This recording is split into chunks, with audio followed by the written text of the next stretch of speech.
बात कर रहे हैं बुद्ध और उनके धम्म की। तो आज हम पहले खंड के 12वें अध्याय की बात करेंगे, जिसमें राजकुमार महामंत्री को जवाब देते हैं, यानी कि उदाई को जवाब देते हैं।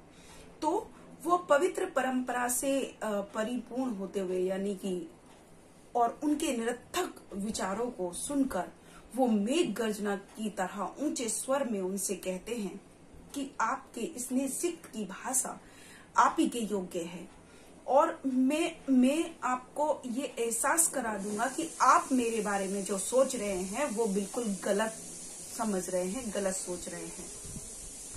क्योंकि मैं जानता हूं और ना ही मैं संसारिक विषयों की उपेक्षा करता, क्योंकि मुझे पता है कि ये सारा संसार जो है इसी चीज में आसक्त है, यानी कि ये संसार अनित्य है और मैं इसमें सुख नहीं पा सकता।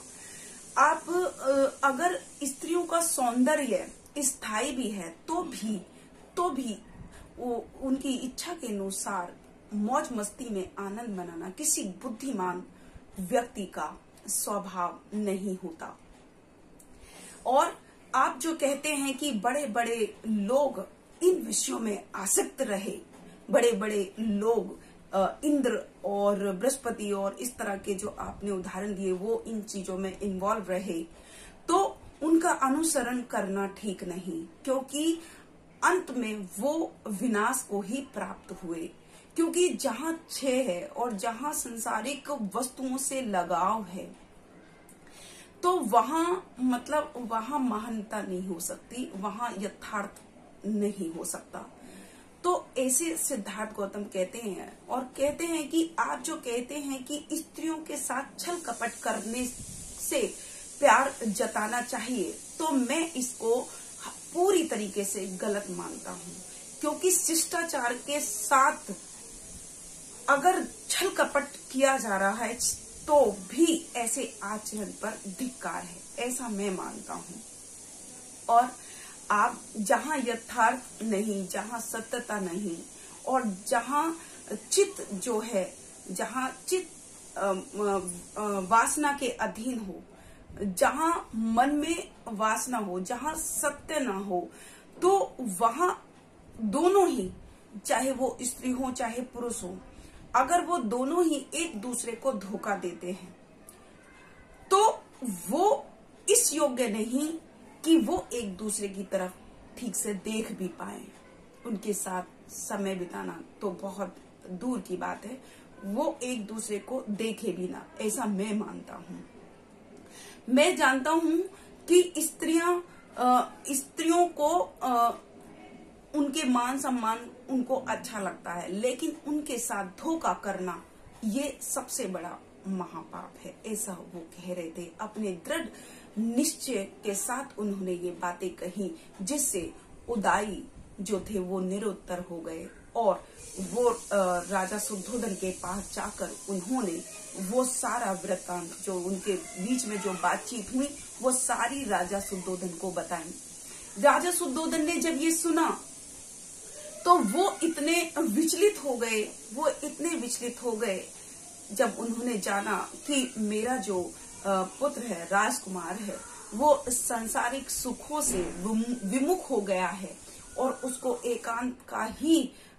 एकांत के जीवन में ही उसको सब कुछ मिल रहा है, उसको आनंद मिल रहा है। तो वो बहुत दुखी हुए और वो रात भर सो नहीं पाए। जब वो रात भर नहीं सो पाए तो ऐसा उनको लग रहा था मानो किसी हाथी के सीने में या उनके हृदय में तीर घुस गया हो। इतना दर्द, इतनी पीड़ा उनको हो रही थी।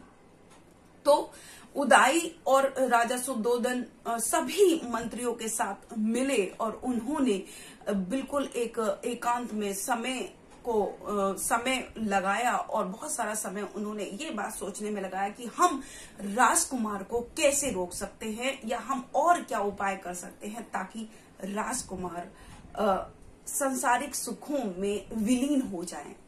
उनका मतलब यही था कि वो संसारिक सुखों में विलीन हो जाएं और वो बाहर या एकांत की बात ना सोचे।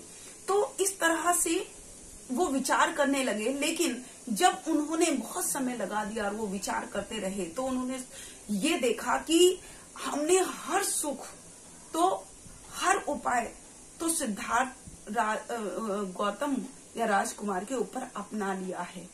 हमने उनको हर सुविधा, हर उपाय अपना लिया, यहाँ तक कि जिनको कहा जाता है कि स्त्रियां में प्रेम भरा हुआ है, और अंतपुर की भी व्यवस्था उनको कर दी। सौंदर्य से परिपूर्ण स्त्रियों को भी उनके पास ला दिया, उनको हर साज सज्जा, उनके लिए अलग से महल बनवा दिए, उनके लिए सारे उपाय कर लिए।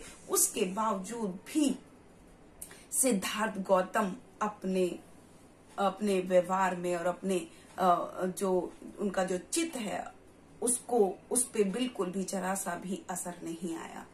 तो वो ये सोचकर बहुत दुखी हो रहे थे। तरह तरह की योजनाएं, तरह तरह की सारी योजनाएं विफल हो रही थी, और लास्ट में तो उन्होंने तेज, यानी कि जैसे मेघ गरजते हैं उतने स्वर में भी उनको उत्तर दे दिया कि आप मुझे ऐसा बिल्कुल भी ना समझे, क्योंकि मैं सत्यता में बिलीव करता हूँ, मैं सत्यता में विश्वास करता हूँ, मैं धोखा देने में और संसारिक सुखों से मेरे ऊपर कोई असर नहीं आएगा। तो ऐसे थे राजकुमार सिद्धार्थ, और ऐसा था उनका जवाब जो उन्होंने उदय को दिया। तो आज हमारा चैप्टर यहीं खत्म होता है। कल फिर एक नए चैप्टर के साथ आपके सामने SM न्यूज पर सुबह 9 बजे उपस्थित होंगी। तब तक के लिए मैं अपनी वाणी को विराम करती हूँ। सभी को फिर से गर्व से नमो बुद्धाय, जय भीम, जय भारत, जय संविधान। अगर आपने अभी तक हमारा चैनल सब्सक्राइब नहीं किया है तो सब्सक्राइब करें और घंटी का बटन बिल्कुल भी दबाना ना भूलें, ताकि सभी लेटेस्ट खबरें पहुंच सकें आप पे सबसे पहले।